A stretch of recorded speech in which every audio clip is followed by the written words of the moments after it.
مدیریت کشور مهمه.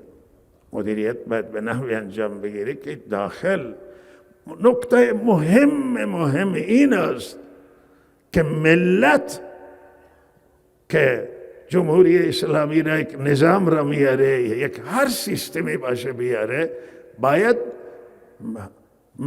ملت در صحنه باشه. 54 سال همه ما گفتیم، یکی بندم که گفتم و همیشه تکرار میکردم که همه میگفتیم که این نظام مردمیه، با مردم آمده، این سیستم مردم را دادن، کوتا نیاورده، سلاح نیاورده.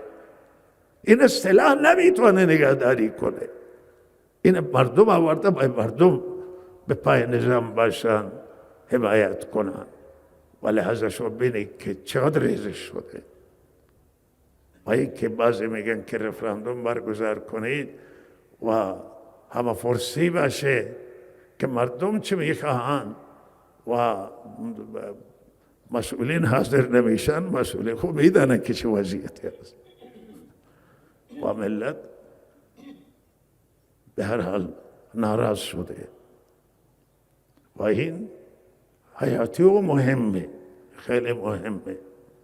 تمام سیستم های دنیا، اسلامی باشه یا غیر اسلامی، به مردم نیاز دارد.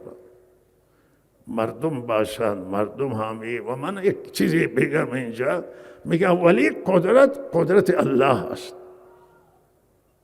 دومی قدرت در عالم خلق مال مردمه.